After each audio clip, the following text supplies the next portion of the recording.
우리가 사는 세상은 끊임없이 비교하게 만들고 더 잘해야 한다는 압박 속에 우리를 몰아넣습니다. 누구는 집을 장만했고, 누구는 자녀가 좋은 대학에 들어갔고, 누구는 사업이 잘 된다고 들려오는 소식 속에서 우리는 자꾸 초라해집니다.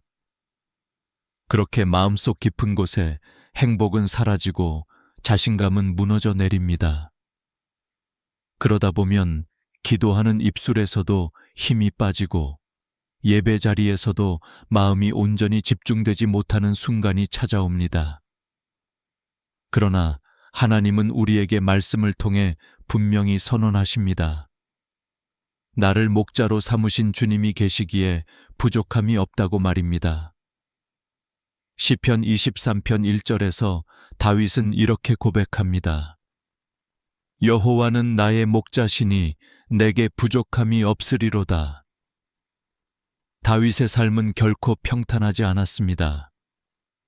어린 시절부터 외로움 속에서 양을 치며 형제들에게도 무시당했고, 청년 시절에는 사울 왕의 칼날을 피해 도망자의 삶을 살았습니다. 그러나 그가 고백하기를 주님이 나의 목자가 되시기에 부족함이 없다고 한 것입니다. 환경을 보고 한 말이 아니라 하나님을 보고 한 말입니다. 우리도 다윗처럼 삶의 현실만 보면 끊임없이 부족함을 느낍니다. 통장의 잔고를 보면 불안이 밀려오고 내 건강을 보면 두려움이 올라옵니다. 그러나 하나님이 나의 목자가 되신다는 사실을 믿는 순간 상황은 변하지 않아도 마음은 바뀝니다. 목자 되신 주님은 양의 필요를 아시고 가장 좋은 길로 인도하십니다. 양은 자기 힘으로는 풀을 찾을 수도 물을 얻을 수도 없습니다. 오직 목자만이 길을 알고 안전한 초장을 아는 것입니다. 그렇기에 다윗은 고백했습니다. 부족함이 없다고. 바로 이것이 행복의 시작입니다. 내가 채워서 행복한 것이 아니라 주님이 채워주시기에 행복한 것입니다. 이 말씀을 마음에 새기면 자신감도 회복됩니다. 우리는 스스로를 바라볼 때 늘 연약하고 부족하다고 생각합니다. 그러나 목자이신 하나님이 나를 책임지신다는 사실을 붙들면 내가 아니라 주님이 내 인생의 근거가 되십니다. 그러니 담대할 수 있는 것입니다. 세상이 주는 자신감은 성과와 결과에 달려 있습니다. 하지만 하나님이 주시는 자신감은 주님과의 관계에서 나옵니다. 그래서 흔들리지 않습니다. 시편 27편 1절에서 다윗은 또 이렇게 선포했습니다. 여호와는 나의 빛이요 나의 구원이시니 내가 누구를 두려워하리요. 여호와는 내 생명의 능력이시니 내가 누구를 무서워하리요. 두려움은 자신감을 앗아가는 가장 큰 원인입니다. 그러나 주님이 나의 빛이 되신다면 어둠이 나를 삼킬 수 없습니다. 주님이 나의 구원이 되신다면 실패가 끝이 될 수 없습니다. 주님이 나의 생명의 능력이시라면 내 연약함이 결코 절망이 될 수 없습니다. 사랑하는 성도 여러분, 지금 마음이 무너져 있습니까? 세상이 주는 말 때문에 기죽어 있습니까? 오늘 말씀을 들으면서 선포하십시오. 주님이 나의 목자이시고 나의 빛과 구원이 되신다고. 그 순간 내 안에 기쁨이 회복되고 잃었던 자신감이 다시 세워질 것입니다. 우리가 할 일은 단순합니다. 말씀을 자꾸 듣고 그 말씀을 입술로 고백하는 것입니다. 듣는 것만으로도, 묵상하는 것만으로도 하나님의 말씀은 우리의 마음을 새롭게 합니다. 오늘 시편의 말씀을 품고 하루를 시작해 보십시오. 삶의 무게가 여전해도 마음은 가벼워질 것입니다. 여전히 앞이 보이지 않아도 영혼은 환히 밝아질 것입니다. 행복은 멀리 있지 않습니다. 나와 함께 하시는 하나님을 바라볼 때 이미 주어져 있습니다. 자신감도 억지로 세우는 것이 아니라 주님을 신뢰할 때 저절로 흘러나옵니다. 오늘 하루 시편의 기적을 경험하시길 바랍니다. 우리가 주님의 목자 되심을 고백하며 부족함이 없다고 선포할 때 그 믿음은 자연스럽게 감사로 이어집니다. 감사는 단순한 예의가 아닙니다. 감사는 신앙의 본질이며 하나님이 내 삶을 다스리고 계심을 믿는 믿음의 표현입니다. 감사의 고백 속에는 놀라운 능력이 있습니다. 감사할 때 우리는 현재의 부족함이 아니라 주님의 은혜를 바라보게 되고 그 시선의 변화가 우리를 행복하게 하며 다시 자신감을 회복하게 합니다. 시편 기자들은 눈물 가운데서도 끊임없이 감사했습니다. 현실은 어렵고 원수는 여전히 공격했지만 그럼에도 불구하고 하나님을 향한 감사의 노래를 멈추지 않았습니다. 시편 100편 4절에서 말씀하시길 감사함으로 그의 문에 들어가며 찬송함으로 그의 궁정에 들어가서 그에게 감사하며 그의 이름을 송축할지어다 하셨습니다. 이 말씀은 우리에게 하나님 앞에 나아가는 통로가 감사임을 알려줍니다. 이 말씀을 마음에 품으면 우리 삶은 달라집니다.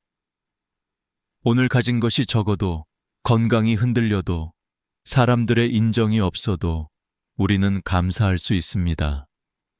왜냐하면 하나님은 여전히 선하시고 나를 붙들고 계시기 때문입니다. 이런 감사가 삶 속에서 자리 잡을 때 사람들은 우리 안에서 설명할 수 없는 평안과 당당함을 보게 됩니다. 이것이 믿음의 자신감입니다. 사랑하는 성도 여러분, 혹시 지금 마음속에서 감사가 사라져 있지 않으십니까? 일이 꼬일수록, 삶이 고단할수록 감사는 멀리 사라지는 것처럼 느껴집니다. 그러나 바로 그때 감사가 필요합니다. 눈에 보이는 것이 없을 때 감사하는 자만이 믿음의 세계로 들어갑니다. 감사는 현실을 부정하는 것이 아니라 현실보다 크신 하나님을 인정하는 고백입니다. 그래서 감사는 곧 믿음이고 믿음은 곧 자신감으로 이어집니다. 우리의 영혼이 무너질 때 감사는 다시 일어서게 하는 힘이 됩니다. 누군가의 말 한마디에 상처를 받고 내 노력의 결과가 보잘것없어 보여 낙심될 때 감사의 고백을 드려보십시오. 하나님, 그래도 오늘 하루 숨쉬게 하셔서 감사합니다. 여전히 기도할 수 있어 감사합니다. 아직도 말씀을 붙잡을 수 있음에 감사합니다. 이 작은 감사가 우리 마음을 살리고 잃었던 행복을 다시 불러옵니다. 시편 기자들이 그토록 감사의 노래를 드릴 수 있었던 이유는 단 하나, 하나님이 그들과 함께 하신다는 사실을 확신했기 때문입니다. 그분의 선하심은 순간적인 감정이 아니라 영원한 성품이기 때문입니다. 우리가 이 믿음을 가질 때 감사는 입술에서 끊이지 않을 것이며 감사가 있는 곳에 행복과 자신감은 반드시 흘러나오게 될 것입니다. 오늘 하루를 시작하면서 혹은 마무리하면서 감사의 고백을 반드시 드려보시길 바랍니다. 환경이 바뀌지 않아도 내 영혼은 이미 하나님 안에서 기적을 경험하게 될 것입니다. 감사가 마음속에서 자리 잡으면 그 다음으로 흘러나오는 것은 자연스럽게 찬양입니다. 찬양은 단순히 노래를 부르는 것이 아닙니다. 찬양은 하나님을 인정하고 높이며 내 영혼을 주님께 올려드리는 고백입니다. 찬양은 감사의 깊은 열매이고 동시에 영혼을 새롭게 세우는 강력한 힘입니다. 시편 기자들은 끊임없이 찬양했습니다. 슬픔의 골짜기에서도 원수 앞에서도 광야의 메마른 땅에서도 그들의 입술에서는 찬양이 멈추지 않았습니다. 바로 그 찬양이 그들을 행복하게 만들었고 무너진 자신감을 회복시켰습니다. 우리는 종종 찬양을 기분이 좋을 때만 드리려 합니다. 하지만 시편을 보면 찬양은 상황과 무관하게 드려지는 것임을 알 수 있습니다. 오히려 눈물이 날 때, 두려움에 떨릴 때 찬양은 더 큰 힘을 발휘합니다. 시편 42편 11절에서 말씀하시길 내 영혼아 네가 어찌하여 낙심하며 어찌하여 내 속에서 불안해하는가. 너는 하나님을 바라라. 나는 그가 나타나 도우심으로 말미암아 내 하나님을 여전히 찬송하리로다 라고 고백합니다. 낙심과 불안이 가득한 영혼이 스스로를 향해 말하는 장면입니다. 내 영혼아, 너는 여전히 하나님을 찬송하라. 상황은 낙심할 이유뿐이지만 그 가운데서 찬양을 선택하는 것입니다. 찬양의 능력은 바로 여기에 있습니다. 찬양은 상황의 무게보다 하나님의 위대하심을 더 크게 바라보게 합니다. 낙심은 환경을 바라볼 때 생기지만 찬양은 하나님을 바라볼 때 솟아납니다. 그러므로 찬양하는 순간 우리는 더 이상 환경의 포로가 되지 않고 하나님의 임재 안으로 들어가게 됩니다. 그때 영혼은 자유를 얻고 행복과 자신감이 되살아납니다. 시편 150편 6절은 이렇게 선포합니다. 호흡이 있는 자마다 여호와를 찬양할지어다. 할렐루야. 찬양은 특별한 조건을 가진 사람만 하는 것이 아닙니다. 단지 호흡이 있는 모든 자가 해야 할 가장 기본적이고도 거룩한 부르심입니다. 살아있다는 것, 여전히 숨 쉬고 있다는 것 자체가 이미 찬양의 이유입니다. 우리가 무언가를 성취했기 때문에가 아니라 존재 자체가 하나님의 은혜이기에 찬양하는 것입니다. 이 고백이 우리를 자유케 합니다. 세상의 평가에서 자유롭고 비교에서 자유롭고 스스로의 부족함에서 자유로워지게 합니다. 찬양은 영혼을 치유하는 능력이 있습니다. 우리가 찬양할 때 성령께서 마음의 상처를 만지시고 눌렸던 감정을 풀어주십니다. 그래서 찬양하다 보면 눈물이 흐르기도 하고 무거웠던 마음이 가벼워지기도 합니다. 이것은 단순한 음악의 힘이 아닙니다. 찬양 속에 임재하시는 하나님의 능력 때문입니다. 찬양은 영혼의 무너진 담을 허물고 다시 일어서게 하는 힘을 줍니다. 사랑하는 성도 여러분, 혹시 지금 마음이 낙심으로 가득 차 있습니까? 불안 때문에 자신감을 잃으셨습니까? 그렇다면 오늘 이 말씀을 붙들고 입술을 열어 찬양하시길 바랍니다. 목소리가 크지 않아도 괜찮습니다. 음정이 맞지 않아도 괜찮습니다. 중요한 것은 내 영혼이 하나님을 향해 고백하는 것입니다. 작은 소리로라도 주님 감사합니다. 주님을 찬양합니다. 라고 노래할 때 하늘은 그 찬양을 기뻐하시며 영혼에 새로운 힘을 부어주십니다. 찬양은 또한 영적 전쟁의 무기가 됩니다. 오늘 하루를 살아가며 찬양을 멈추지 마십시오. 바쁜 일상 속에서도 잠시 멈추어 하나님께 찬양을 올려보십시오. 마음속에 노래가 없을 때에도 의지적으로 할렐루야를 고백해 보십시오. 그 순간 당신의 영혼은 다시 살아나고 행복과 자신감이 흘러 넘칠 것입니다. 시편 기자들의 고백처럼 우리도 매일 삶 속에서 찬양하는 자가 되길 바랍니다. 찬양이 있는 곳에 하나님의 임재가 있고 하나님의 임재가 있는 곳에 참된 행복과 담대한 자신감이 있습니다. 오늘 당신의 입술이 찬양으로 열리기를 바랍니다. 감사와 찬양이 삶을 채울 때 그 다음으로 깊어지는 것은 기도의 고백입니다. 시편은 기도의 책이라 불릴 만큼 수많은 기도문이 담겨 있습니다. 다윗과 다른 시편 기자들이 울부짖은 기도, 탄식의 기도, 간구의 기도, 회개의 기도, 그리고 믿음의 고백까지 모두 시편 안에 들어 있습니다. 흥미로운 것은 이들의 기도가 단순히 어려운 상황에서 문제 해결만을 구한 것이 아니라 기도의 과정을 통해 행복과 자신감을 회복했다는 점입니다. 우리는 흔히 기도를 응답받기 위한 수단으로만 생각할 때가 많습니다. 그래서 응답이 더딜 때 낙심하기 쉽습니다. 하지만 시편 기자들의 기도를 보면 그들은 기도하는 순간 이미 마음이 달라졌습니다. 눈물로 기도했지만 기도가 끝날 때는 감사와 찬양으로 마무리된 경우가 많았습니다. 기도 자체가 영혼의 변화를 일으켰기 때문입니다. 시편 34편 4절에서 다윗은 이렇게 고백합니다. 내가 여호와께 간구하매 내게 응답하시고 내 모든 두려움에서 나를 건지셨도다.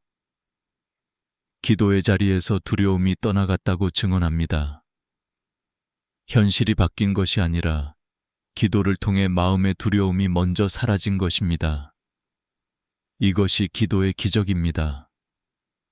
우리가 기도할 때 하나님은 단순히 상황만 바꾸시는 분이 아니라 먼저 우리의 마음을 바꾸십니다. 두려움 대신 평안을 주시고 낙심 대신 용기를 주십니다. 그래서 기도는 응답을 기다리는 동안에도 행복과 자신감을 주는 은혜의 통로가 됩니다. 기도는 또한 관계의 회복입니다. 하나님과의 대화가 기도이기에 기도는 곧 하나님을 다시 바라보는 순간입니다. 사람은 홀로 있을 때 쉽게 무너집니다. 그러나 기도의 자리에서 하나님과 연결되면 더 이상 혼자가 아닙니다. 하나님이 나와 함께 하신다는 확신은 어떤 상황에서도 담대함을 줍니다. 그래서 기도는 행복으로 이어지고 자신감으로 연결됩니다. 시편 50편 15절에서 하나님은 이렇게 말씀하십니다. 환난 날에 나를 부르라. 내가 너를 건지리니 네가 나를 영화롭게 하리로다. 이 말씀은 단순한 약속이 아니라 기도의 본질을 드러냅니다. 우리가 환난 중에 하나님을 부르면 하나님은 반드시 응답하시겠다고 약속하셨습니다. 그리고 그 응답은 단순히 문제 해결에 그치지 않고 하나님을 영화롭게 하는 결과로 이어집니다. 기도는 하나님께 영광을 돌리고 동시에 우리 자신에게는 기쁨과 용기를 주는 영적 원동력이 됩니다. 사랑하는 성도 여러분, 혹시 지금 삶의 무게 때문에 기도가 멈추어 있지는 않습니까? 때로는 기도해도 아무 일도 일어나지 않는데 더 이상 무슨 소용이 있겠나 하는 마음이 들기도 합니다. 그러나 시편 기자들의 삶을 기억하십시오. 그들은 도망자의 신세였고 억울하게 원수에게 둘러싸였으며 질병과 고난 속에 있었습니다. 그러나 그럼에도 불구하고 그들의 기도는 멈추지 않았습니다. 오히려 그 고백 속에서 하나님의 임재를 경험했고 영혼의 자유와 기쁨을 누렸습니다. 기도의 자리에서 중요한 것은 결과가 아닙니다. 하나님께 나아가는 그 자체가 이미 응답입니다. 기도하는 순간 내 영혼은 하나님께 기대고 있음을 확인합니다. 이것이 행복입니다. 그리고 전능하신 하나님께 내 문제를 맡겼다는 사실이 우리를 담대하게 만듭니다. 이것이 자신감입니다. 기도는 때로 눈물과 함께 드려집니다. 그러나 그 눈물은 절망의 눈물이 아니라 희망의 눈물이 됩니다. 하나님께서 들으신다는 확신이 있기 때문입니다. 눈물이 기도로 변할 때 절망은 소망으로 바뀝니다. 오늘 하루도 기도를 멈추지 마시길 바랍니다. 길을 걸으며 일을 하면서 누군가를 떠올릴 때 속으로라도 기도의 고백을 드리십시오. 주님, 도와주세요. 주님, 감사합니다. 주님, 저와 함께 해주세요. 이 짧은 기도에도 하나님은 응답하시고 우리의 영혼에 기쁨과 용기를 불어넣어 주십니다. 시편의 기도는 오늘 우리 삶에도 여전히 살아 있습니다. 그 기도가 당신의 입술을 통해 다시 울려 퍼지길 바랍니다. 기도하는 자에게 하나님은 반드시 응답하시며 그 응답은 우리를 행복하게 하고 자신감 넘치는 삶으로 이끌어 주십니다.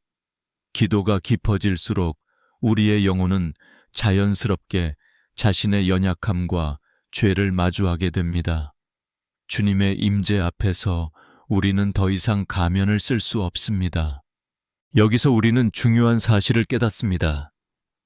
회개는 단순히 죄책감을 덜어내는 과정이 아니라 새로운 자신감의 시작이라는 것입니다. 죄는 언제나 우리를 움츠리게 하고 행복을 빼앗아갑니다. 사람들 앞에서 당당하지 못하고 하나님 앞에서도 고개를 들 수 없게 만듭니다. 그러나 회개는 죄의 무게를 주님께 내려놓는 순간입니다. 그래서 회개한 사람은 다시 당당해질 수 있습니다.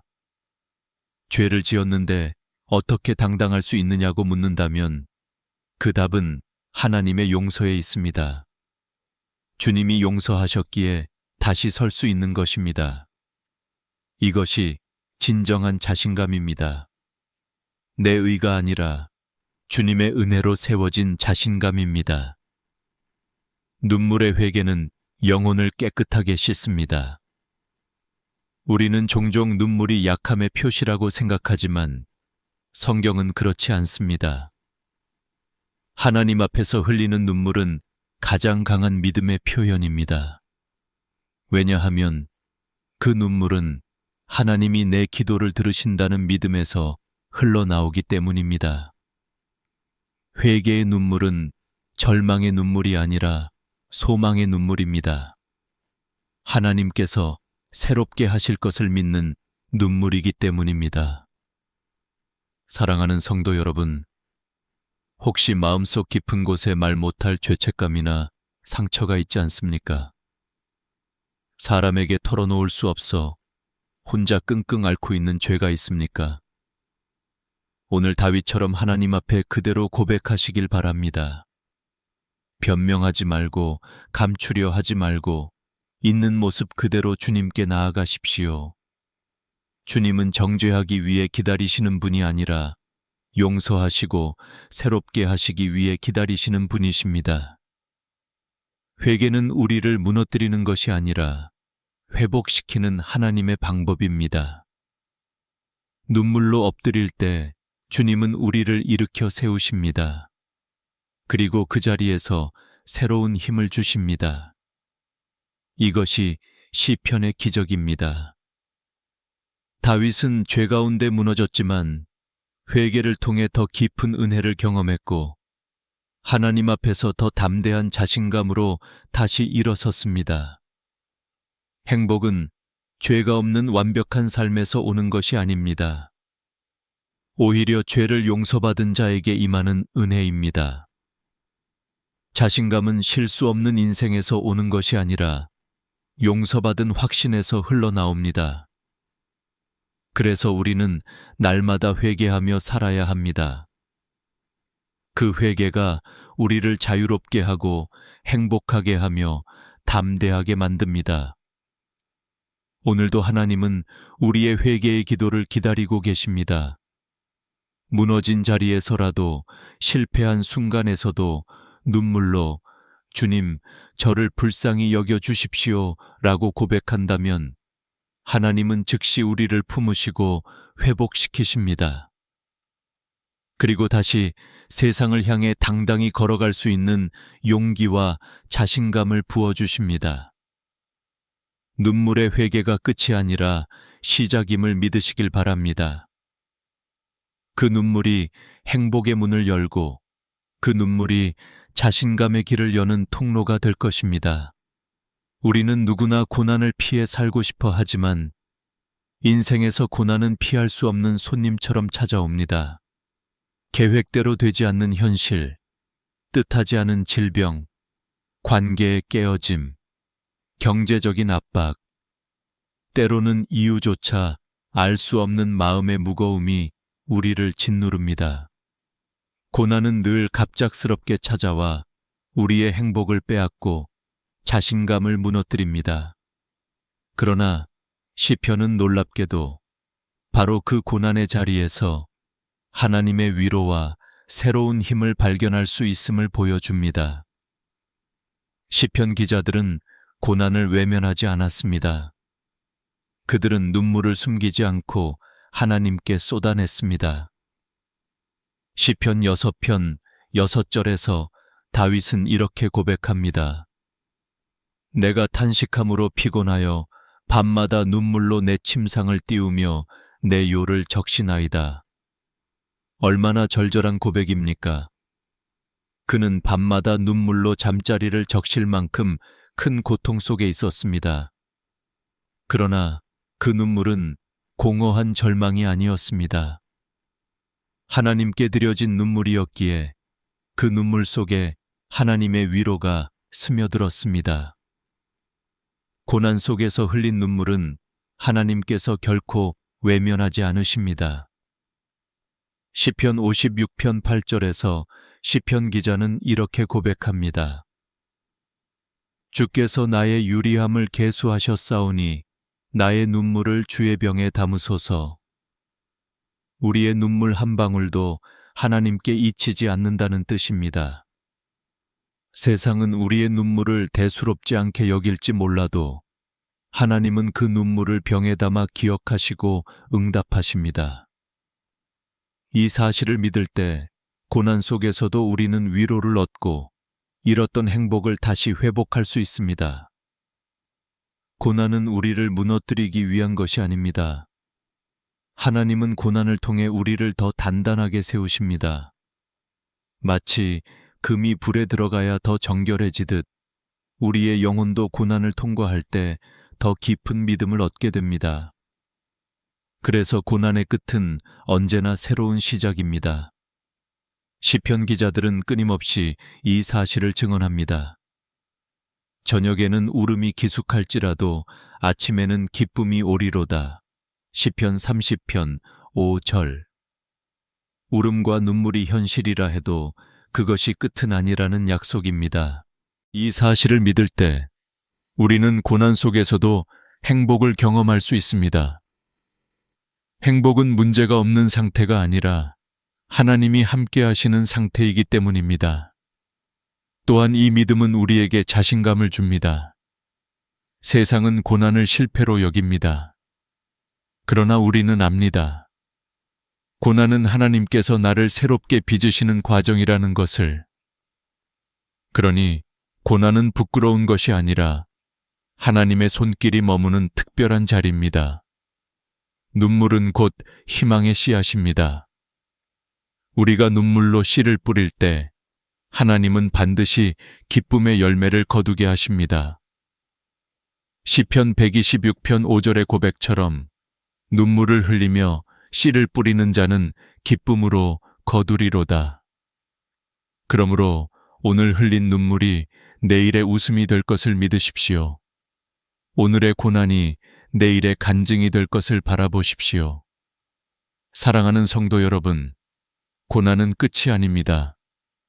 오히려 더 깊은 하나님의 위로를 경험하는 시작입니다. 지금 눈물이 멈추지 않는다 해도 그 눈물 속에 하나님이 함께 하시며 그 눈물이 곧 기쁨으로 바뀔 것을 약속하셨습니다. 그러므로 고난 앞에서도 절망하지 말고 오히려 담대하게 나아가십시오.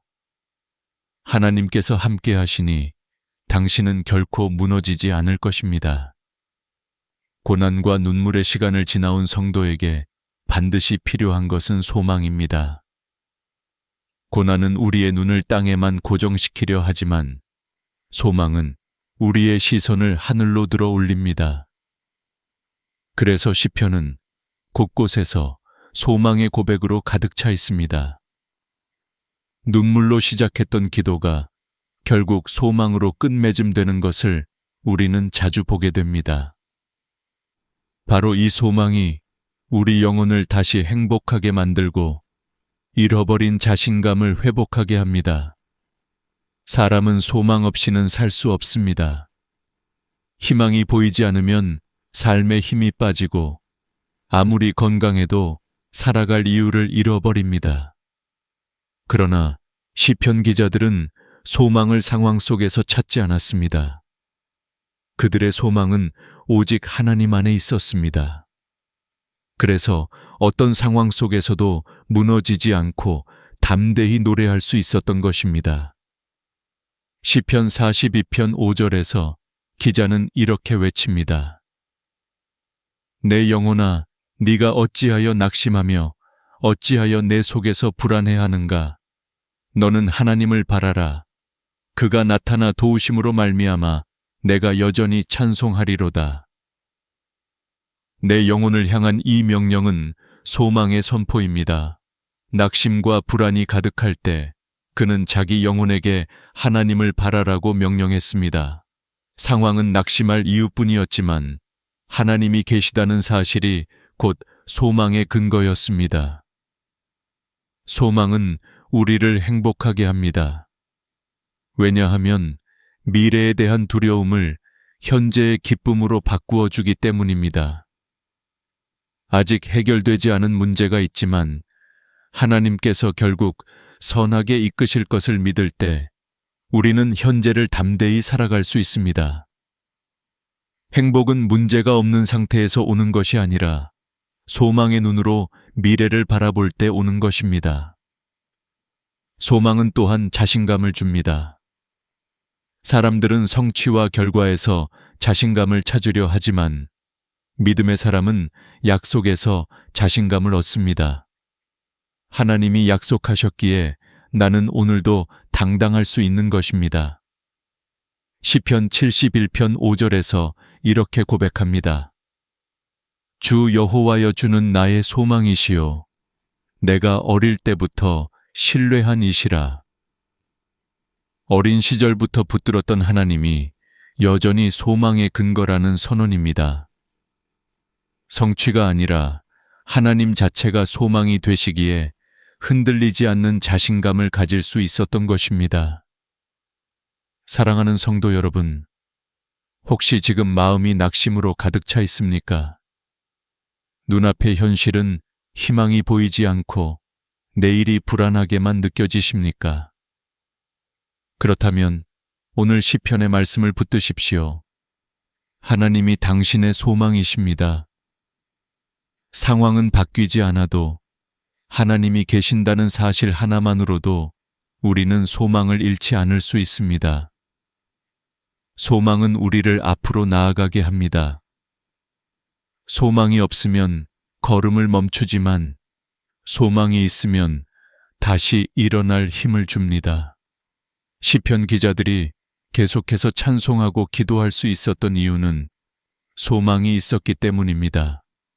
하나님께서 결국 응답하시고 결국 회복시키시며 결국 기쁨을 주실 것을 믿었기 때문입니다. 우리는 때로 소망을 잘못된 곳에서 찾습니다. 사람에게서, 재물에서 혹은 내 능력에서 소망을 두려 하지만 그것들은 언젠가 무너집니다. 그러나 하나님은 영원히 변하지 않으십니다.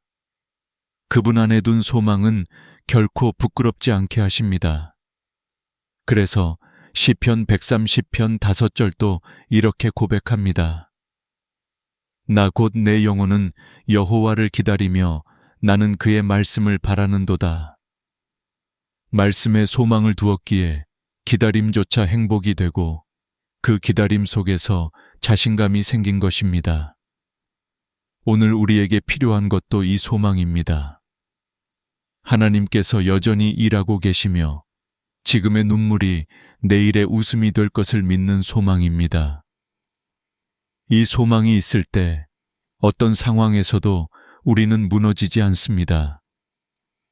행복은 현재의 조건이 아니라 미래를 향한 믿음에서 흘러나오기 때문입니다.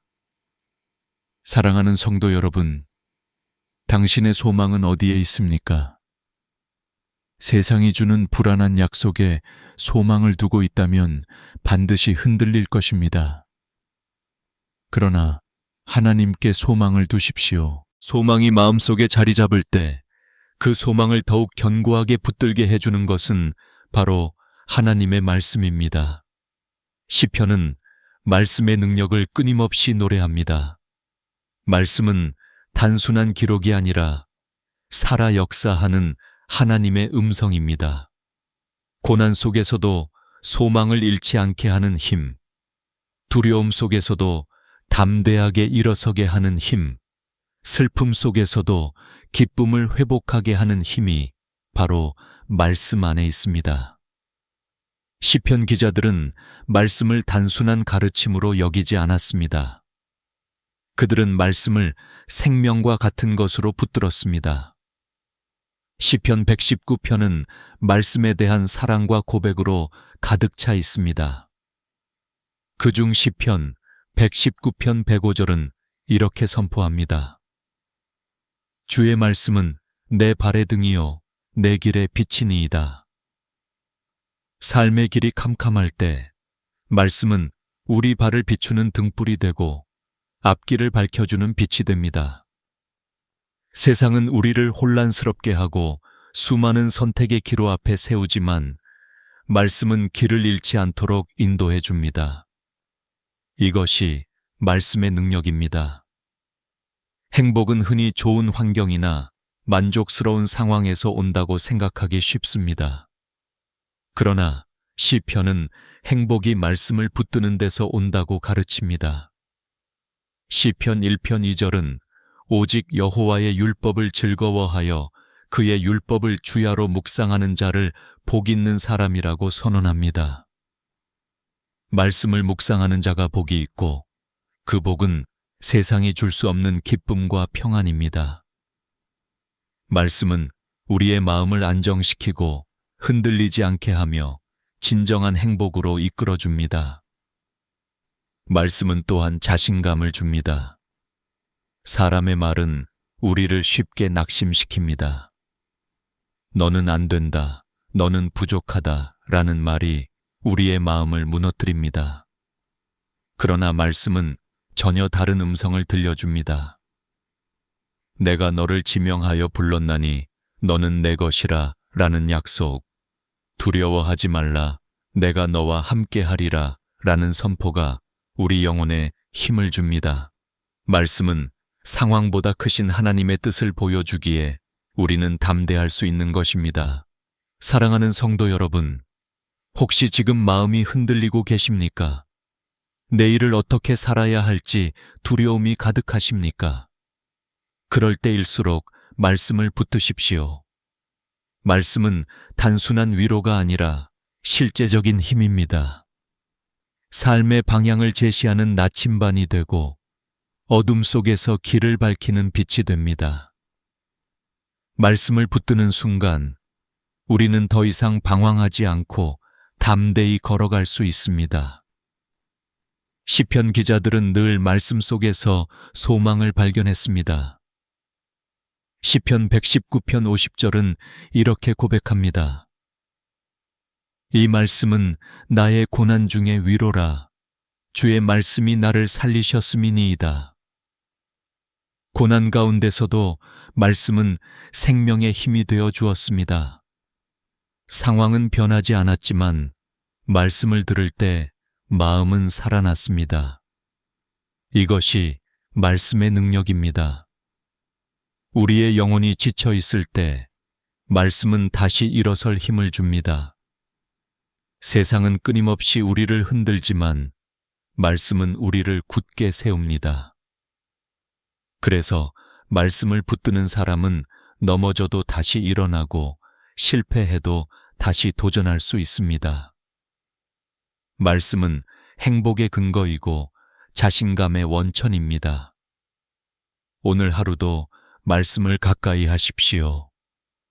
바쁜 일상 속에서도 잠시 시간을 내어 말씀을 읽고 묵상하십시오. 한 구절이라도 마음에 새기십시오. 그 말씀이 영혼을 살리고 하루를 이끌어주며 행복과 자신감을 회복시킬 것입니다. 사랑하는 성도 여러분, 행복은 세상의 성취에서 오지 않습니다. 자신감은 세상의 칭찬에서 나오지 않습니다. 행복과 자신감은 말씀을 통해 주어집니다. 주님이 직접 하신 약속의 말씀을 붙드는 순간 우리는 흔들리지 않는 기쁨과 담대함을 누리게 됩니다. 오늘도 말씀 안에서 행복을 경험하고 자신감을 회복하는 은혜가 있기를 바랍니다. 아멘은 또한 우리에게 자신감을 줍니다. 왜냐하면 그 아멘은 전능하신 하나님의 약속에 대한 응답이기 때문입니다. 내가 할 수 있다는 자신감이 아니라 하나님이 하신다는 믿음에서 나오는 자신감입니다. 세상은 자기 확신을 말하지만 신앙은 하나님 확신을 고백합니다. 이것이 흔들리지 않는 자신감의 근원입니다. 사랑하는 성도 여러분, 오늘 당신의 기도의 끝은 어떤 고백입니까? 여전히 불안과 두려움으로 마무리되고 있습니까? 아니면 믿음의 아멘으로 끝맺고 있습니까? 시편 기자들처럼 아멘으로 마무리하는 기도를 드려보시길 바랍니다. 그 순간 하나님께서 당신의 마음을 붙드시고 행복과 자신감으로 채워주실 것입니다. 아멘은 작은 단어 같지만 영적 세계에서는 큰 울림을 가집니다. 천국의 문을 여는 열쇠와 같고 절망의 문을 닫는 자물쇠와 같습니다. 입술의 아멘이 단순한 습관이 아니라 믿음의 선언이 될 때 그 고백은 우리 삶을 변화시키는 능력이 됩니다. 이제까지 시편을 따라 걸어오며 우리는 주님이 목자 되심을 보았고 감사와 찬양 속에서 행복을 경험했으며 기도와 회개 속에서 새로운 힘을 얻었습니다. 고난의 자리에서 위로를 만났고 소망과 말씀 속에서 자신감을 회복했습니다. 그리고 이제 마지막으로 아멘의 고백 속에서 그 모든 길을 하나님께 맡기며 완성하게 됩니다. 사랑하는 성도 여러분, 오늘도 삶의 무게가 크십니까? 그러나 그 무게를 끝까지 지려 하지 마십시오. 아멘으로 주님께 맡기십시오. 그 순간 하나님은 당신의 인생을 책임지시고 당신은 담대하게 설 수 있을 것입니다. 아멘은 끝이 아니라 시작입니다. 하나님께서 일하시는 시작이고 우리의 믿음이 완성되는 시작입니다.